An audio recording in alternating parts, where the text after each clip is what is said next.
Il Grifone vince per 3-0 in casa della giovane Ancona ed alimenta le proprie speranze per il passaggio del turno in attesa della sfida tra i campioni marchigiani ed il Santa Sabina. Micale è il primo a calciare verso la porta avversaria, quindi arriva la giocata di Scala pochi minuti più tardi, con il numero 7 che supera due uomini, rientra sul destro per saltare il terzo e calcia fuori misura da posizione difficile. Si attiva il resto del tridente del Grifone, Paliotti per Fiorentini, grande parata di Parolisi, quindi sul calcio d'angolo che ne consegue, Longo non inquadra il bersaglio, arriva poi l'azione che sblocca il match, Scala viene atterrato in area di rigore, non ha dubbi, il direttore di gara che indica il dischetto dagli 11 metri, va Fiorentini che spiazza Parolisi e realizza l'1-0 per il Grifone.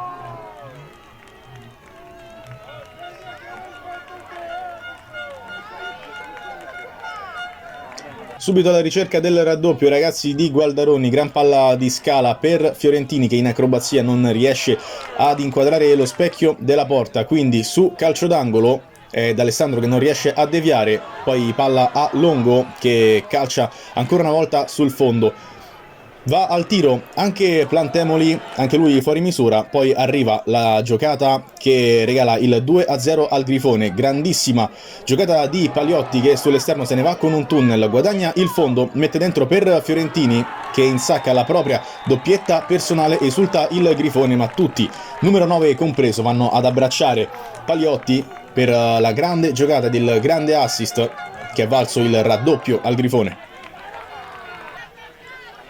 Nel secondo tempo, ancora pericolosa la formazione rossoblù, Fiorentini cerca la tripletta, riesce a salvarsi con i piedi Parolisi, poi la giovane Ancona cerca di alzare i ritmi, c'è il tiro fuori misura di Mariotti, al quale risponde Micale, anche lui dalla distanza, anche lui però senza inquadrare la porta. Palla dentro di Paliotti che raggiunge D'Alessandro, grandissima però la risposta del portiere sulla zampata del numero 4, un'altra opportunità per la giovane Ancona che non riesce però ad accorciare con Torresi che cicca la conclusione da pochi passi, quindi arriva il gol del 3-0 per il Grifone. Romanini approfitta di un errore della difesa avversaria e a tu per tu con il portiere non sbaglia, insaccando il terzo gol per i suoi. L'ultima opportunità della partita arriva da calcio d'angolo con Longo, riesce però a deviare sulla linea un difensore avversario, arriva poco più tardi il triplice fischio del direttore di gara, 3-0 per il Grifone. Adesso si attenderà il risultato di Santa Sabina Giovane Ancona domenica prossima.